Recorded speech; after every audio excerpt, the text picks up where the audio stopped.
So lighting a multi-billion dollar blast furnace is the single most high-stake moment in an operation of executive's career. So you are effectively lighting a match inside a vessel designed to last more than 15 years. So to do this successfully, we rely on precise engineering phase known as wood filling or lumbering. By the end of this technical deep dive, you will master the three core deliverables. What are those deliverables? So first the kinetics of thermal breeze between hot blast and coke. We will try to understand. The second is the aerodynamic requirement for aerodynamic porosity, and third, the mechanical preservation of the hearth floor during initial charging.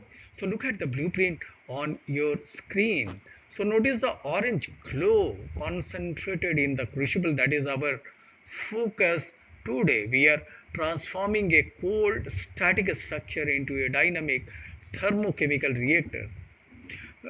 So here it is very simple. If you fail at this stage, you risk a frozen hearth that could cost months of production and millions in recovery.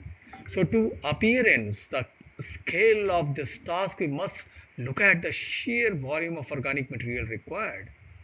So coming to the our next subsequent slide, which is about the organic catalyst in a steel this crucible. So on the left we see a striking visual comparison. So look at the blue figure of the engineer standing next to a massive glowing cube of timber. That cube represents 200 cubic meter of carefully placed wood, the standard requirement for a large modern reactor.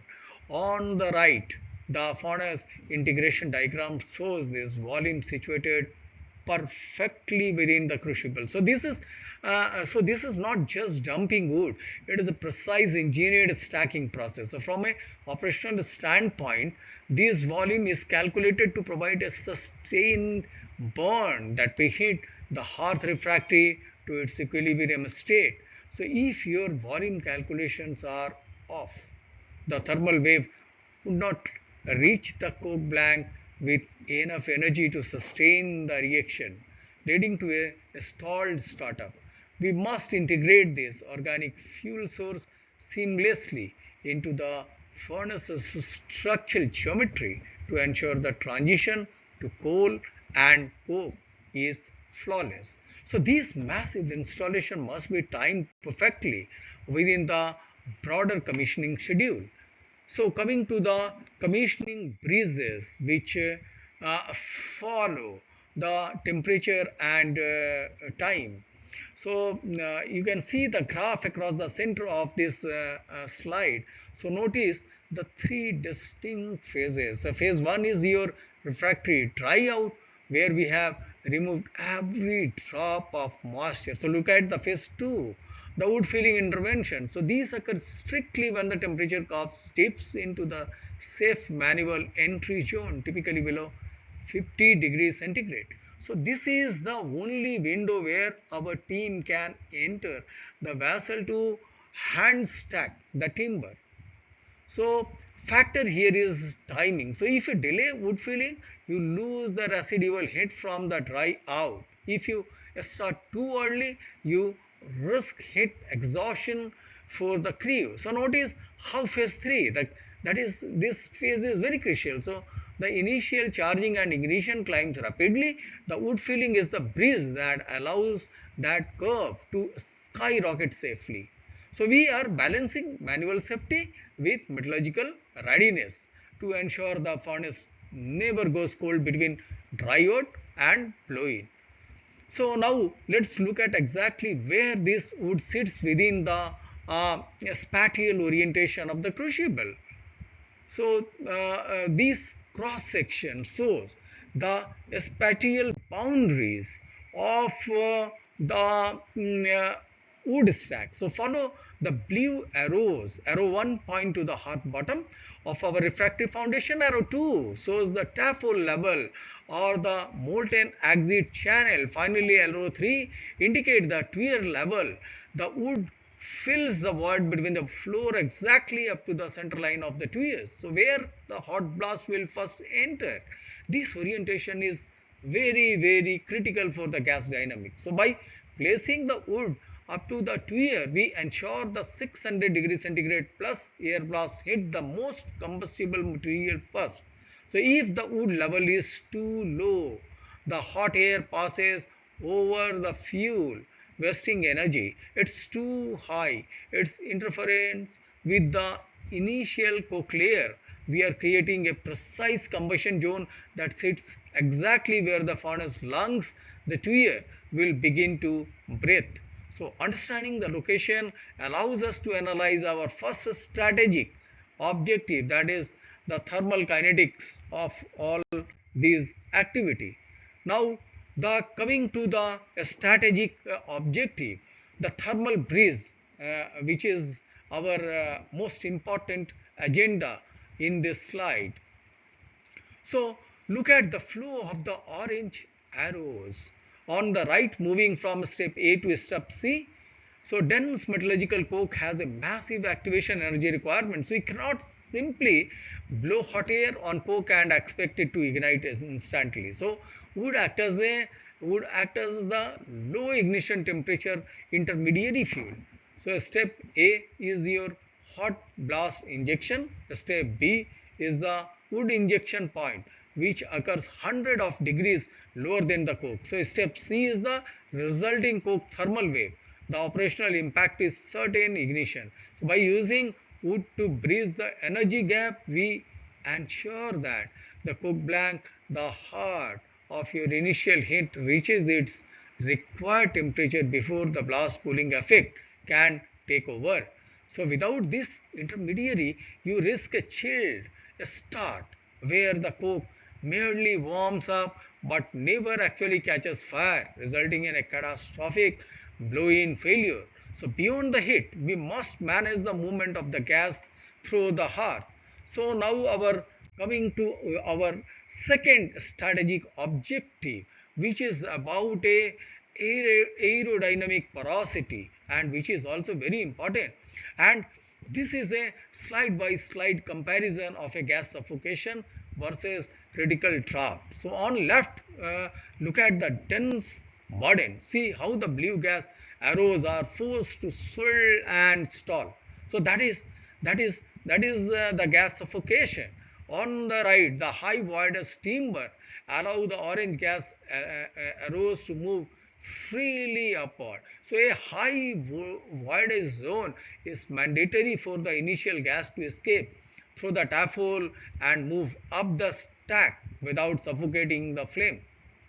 So if the hearth is too dense at the startup, so the blast pressure will spike, the blower will surge, and the flame will extinguish itself due to lack of oxygen flow. So we are engineering aerodynamic porosity to ensure that from the very first second of blow in, the furnace can exhale its combustion gases safely and efficiently. So while the wood manages gas and heat, it also serves as a vital physical function, and which is very valuable. So coming to our strategic objective number 3, which is about the mechanical shielding. So look at the kinetic visual on the left. You see the falling coke burden represented by dark stone with blue velocity streaks. So notice the orange kinetic shock absorption rings where they hit the timber scaffold. The wood acts as a shock absorber. Below the scaffold, you see the pristine refractory floor. The so here is about a asset longevity. When we charge the first 1000 ton of coke, that material falls from a great height. If it hits the newly dried brittle refractory directly, it can cause micro cracking or spalling of the hearth floor. By the time the wood burns away, a cushion of coke has already been established. So we are shielding our most expensive refractory fundamental from kinetic energy of the initial charge to ensure the hearth remain leak free for the next decade. So to achieve these goals, we must be specific about the material we bring into the furnace. And material specification, the ignition chemistry is supposed to our next slide. So this shows the ignition chemistry stack. So at the bottom, note the base layer. This is oil saturated drawing, and and this guarantee the instant lighting of moment that hot blast enter from the tuyers indicated by blue arrow. So above that we have the structural layer consisting of massive timber sleepers. These sleepers provide the structural integrity needed to hold up the burden and provide a sustained burn to deep heat the crucible. So the operational impact of using oil saturated material is the elimination of ignition lag. So if the bottom doesn't light instantly, you get a buildup of unburned gases which can lead to a dangerous puff, our explosion. When it finally does catch, we use the saving of speed and the sleepers for endurance. So the way we arrange this material is governed by a strict engineering methodology. So coming to our engineering methodology, so we can see mm, we can see the patterns which are top down geometric grid. On the left, the sleepers are not just tossed in, they are stacked in alternating right angle layer. On the right, the isometric view shows the chimney core. These create a self-supporting grid capable of holding hundreds of tons of coke while maintaining a hollow ventilated center. So the factor is structural ventilation. The log cave-in pattern ensure that even as the weight of burden increases, the stack would not collapse and choke the hearth. This geometry maintain our high wattage requirement while providing the chimney effect needed to draw the flame into the center of the furnace. It is an ancient technique refined by modern engineering to ensure that the heart of the furnace remains open for the gas flow. Finally, we must ensure that this stack doesn't block our exit strategy for molten iron. So our next slide is very logical in discussing taphole integrity, and which also talk about guaranteeing the first class cast, the first cast rather. So observe the detailed cross section. On the right, you see the refractory wall and the taphole exit channel. Notice the sacrificial timber sleeper glowing orange as it extends from internal log cabin structure directly into the taphole. So this strategically placed sleeper ensure that an open channel exists for the first slag and molten metal to exit. So if these channels are not maintained, the first molten iron, which is notoriously viscous and high in silicon, will pull in the hearth with a nowhere to go. So this leads to a catastrophic chilled hearth freeze. So we are effectively pre-drilling our exit path with the wood that will burn away, leaving a perfect corridor for the first cast of the campaign. So let's summarize how these individual actions solves our three primary challenges, and uh, form meets functions is about the architecture of ignition is our this slide, which is very valuable in information. So this final slide brings our deliverables together. Our thermal challenge is solved by oil soaked kindling acting as an intermediary fuel.